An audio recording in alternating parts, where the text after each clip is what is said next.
The email called it a transformational investment in intelligent supply chain optimization. 12 people read it before they got out of bed.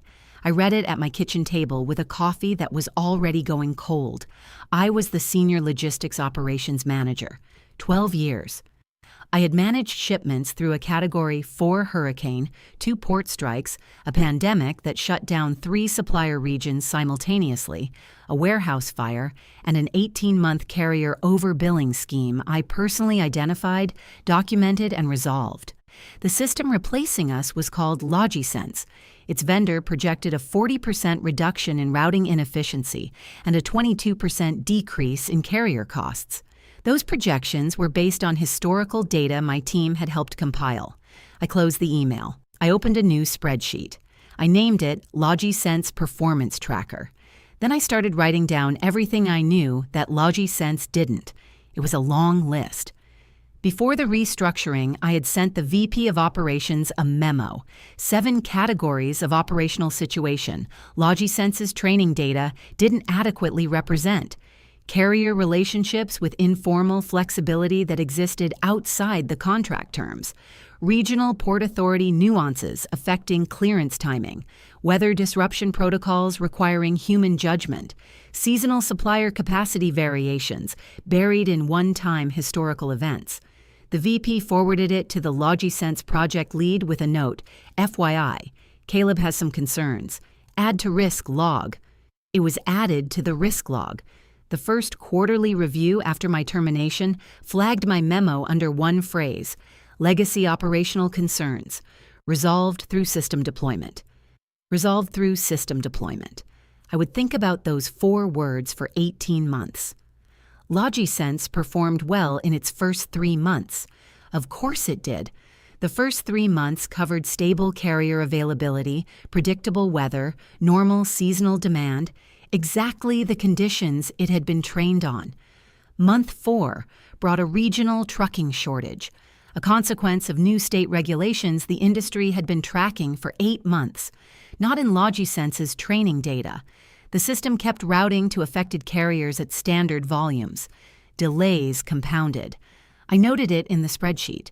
Date, cause, estimated cost, and one annotation. SW trucking regulation impact, not in training data, flagged in memo section 3. I was doing consulting work. I wasn't struggling, but every week I updated the spreadsheet. By month 12, 31 documented incidents. Total estimated cost impact, $2.3 million. Every single one traced back to a category I had outlined in my memo, the one marked resolved through system deployment. At month 16, I heard from a former colleague inside Meridian. A new VP of Operations had arrived with a mandate to identify performance gaps in the automated system. Her name was Sandra. She had a background in operations research. She'd already requested a full audit from the LogiSense vendor and been told the system was performing within expected parameters. Sandra had apparently responded to that with some skepticism. I reached out to her on LinkedIn. I said I had been tracking LogiSense's performance since deployment and believed I had analysis relevant to her current work. I asked for 30 minutes. She replied within 2 hours. I sent her the 47-page document before the call. I wanted her to arrive already understanding what she was looking at. The call lasted 90 minutes. At minute 40, Sandra stopped asking about specific incidents and said, "How did you know this would happen?" I said, "Because I knew what the system didn't know and I wrote it down." She was quiet for a moment. Then, "I'd like you to present this to the logistics leadership team and the LogiSense vendor." I said I would. I named my day rate. It was more than twice my former salary on a prorated basis. Sandra confirmed with finance the following morning.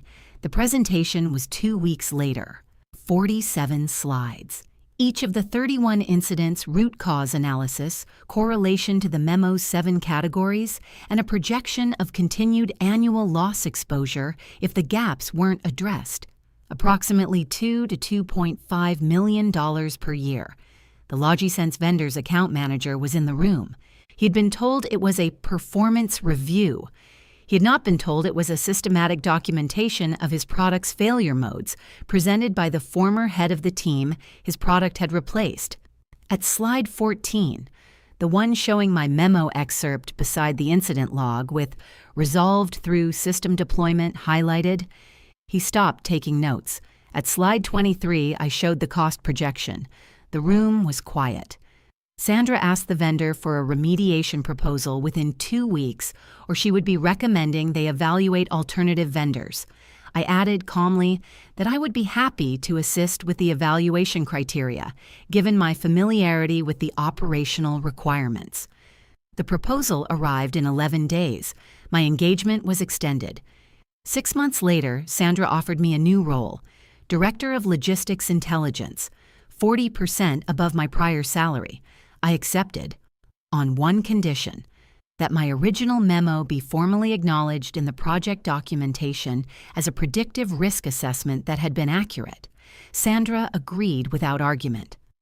Resolved through system deployment was changed to legacy operational risk assessment, partially realized, addressed in 2025 remediation.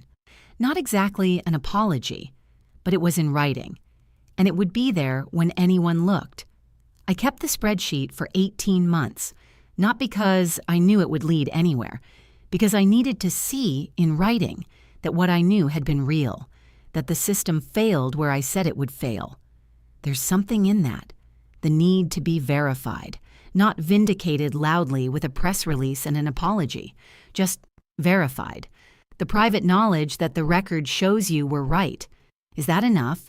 If you had been in my position, if you had watched the thing you warned about come true from the outside for 18 months, would keeping the spreadsheet have been satisfying?